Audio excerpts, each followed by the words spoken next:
pēkšņi svētais gars sāk darboties. Manas svētrunas laikā es nevarēju nekā runāt.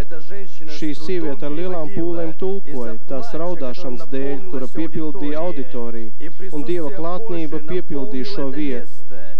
Un visi klātesošie sāk slavēt Dievu un pateikties viņam par to, kas notika ar mums tur. Tas viss bija no svētā gara, ne no mums, jūs saprotat, par ko es runāju.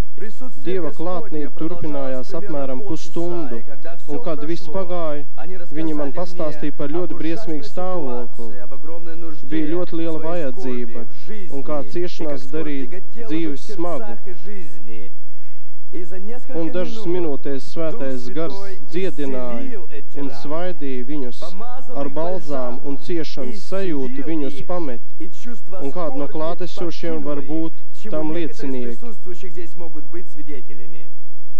Tieši tur tas kungs teica, es būšu tavs brālis, māsa, māte un dēls un meita, draugs. Es būšu jums viss. Un kā Dieva gars sāk darboties, es ticu, ka šodien būs tas pats. Ka pats kungs dara darbu draudzē. Es ticu, ka viņš darbojas ar prātu neaptveramā mērogā, ka Kristus miesa nenojauš nemaz par to lielo darbu, kas ir iesācies. Es ticu, ka Sātans izies un sapaucinās savus kalpus pret mums. Viņš nekad mums nebija simpatizējis mums, un to arī vajadzēja sagaidīt. Bet Dievs padarīs savu darbu tā, kā bija noteicis un nolicis. Es atteicos atgādināt jums, ka mēs dzīvojam pēdējā laikā. Pēdējā, viss iet uz beigām, un laiks noapaļojās. Laiks pienācis beigt, dārgie draugi. Mēs tuvāk un tuvāk tuvojamies beigām. Tas ir beigas. Tas nav ģenerālais mēģinājums. Nē, tā ir pati realitāte. Tā ir pati realitāte. Es zinu, ka augšām celšanās notiks visai drīz. Faktiski tieši par to es arī gribēju parunāt. Ļoti svarīgi būt gatavam šim vispasaules notikumam. Būt gatavam, tad, kad pūtīs tā kunga bazona, būt gatavam, kad tas kungs sacīs, iznāc man brīnišķā, iznāc man mīļotā. Tagad par šo svarīgu tēmu, cik man zināms, vairs nekur nesludina. Nedaudz aprindās pēdējos mēnešos varbūt ienāca biežāk šī doma nekā citas reizes. Varbūt pat no viena brāļa, kas norādīja konkrētu datumu. Es neko negribu teikt, noraidoši par viņu. Pats es esmu darījis kļūdas nevienreiz vien, tāpēc man nav tiesības kaut ko par kādu teikt. Bet pateicos Dievam par to. Daudz varbūt sāks domāt par debes braukšanu. Protams, es nedomāju norādīt kaut kāds datums, bet es gribu jums iedot to, ko ir atstājis pēc sevis Pāvils.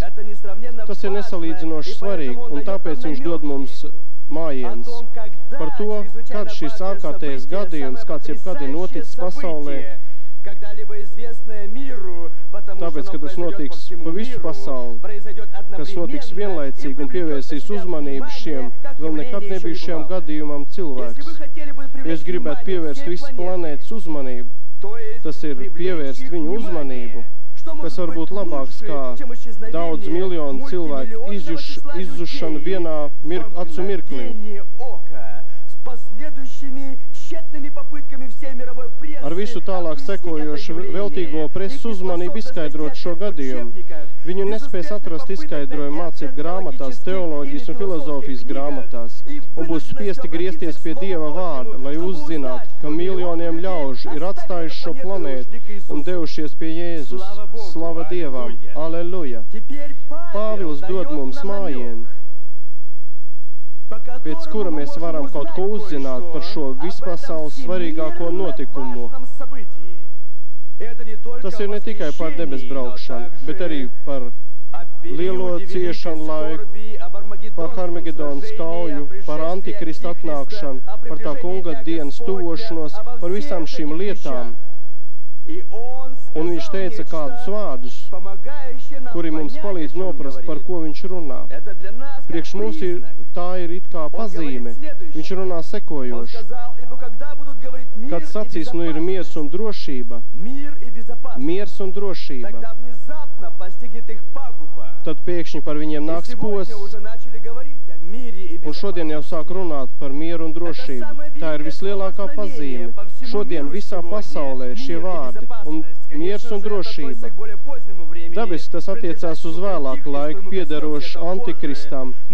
Par to runāsim vēlāk. Bet kustība par mieru sen jau ir iesākusies. Pāvils teica sekojošos vārdus, 3. pants. Tad pēkšņi par viņiem nāks posts. Pāvils izmantoja šo terminu, kas dod mums skaidrību, kas notiks. Kā dzemdības sāpes pār grūtniec. Par ko viņš runā? Viņš faktiski saka, ka sieviete, teiksim, sieviete grūtniecības periodā, kura gaida bērnu. Pat šodien, to Pāvils nesaka, to es saku, pat šodien ar mūsdienu zinātni nevar pateikt, kad bērnam ir jāpiedzimst. Viņi aptuveni zina, ka tas ir 9 mēnešu periods, bet pēc mūsdienu tehnoloģijas viņi neko nevar pateikt, kad tas notiks precīzi. Viņi nevar noteikt nedēļu, dienu, kad bērnam jāpiedzimst. Pat māte to nezina. Viņa var pateikt, ka dzimšana ir tuvu.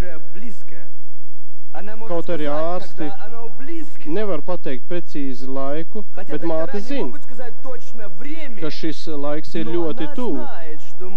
Ka varbūt ne šodien, varbūt ne rītdien, bet zina, ka tas ir ļoti drīz.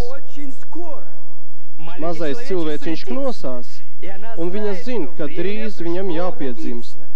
Un pēc tā mēs zinām, kaut arī konkrētu dienu mēs nezinām, vai stundu, vai nedēļu, vai mēnesi, vai arī pat gadu mūsu gadījumā, kad notiks debesbraukšana, bet mēs zinām, ka tas ir pie durvīm, kad ir tu pietuvojies šis brīdis, mans draugs. Es gribu teikt tev tagad to, uz ko apostols Pāvils norādīja. Sakarīt ar to, par ko mēs šodien runājam. Jēzus atnākšana ļoti tuvu. Viņa atnākšana daudz tuvāk nekā daudz par to domā. Draudzes debesbraukšana, kad katrs atzimušais Dieva bērns ies tur, lai būtu kopā ar Jēzu, un ļoti, ļoti drīz pavisam nedaudz ir palicis. Es domāju, ka mēs to uzzinām no šiem notikumiem, kuri ap mums notiek, no notikumiem, kuri pasaulē notiek šodien. Var runāt par viņa atnākšanu. Viņa atnākšana ir klāt. Es uzskatu, ka draudzes paņemšana var notikt kurā katrā brīdī. Bet, kā teica Pāvils, nedariet tā, kā tesaloniķiešu draudz izdarīja. Nedomājiet, ka es nekā nedarīšu, tāpēc, ka viņa atnākšana tuvu. Un nav nozīmes kaut ko darīt, tāpēc, ka viņa augšām celšana ir tuvu. Un datuma noteikšana ir problemātiska. Viens cilvēks rakstīja, kad būvējam koledžu. Viņš rakstīja, kāda jēga tam, jo drīz būs draudzes augšām celšana. Bet tas nav pēc rakstiem. Jēzus saka, es precīzi nesaku, kad es nākšu.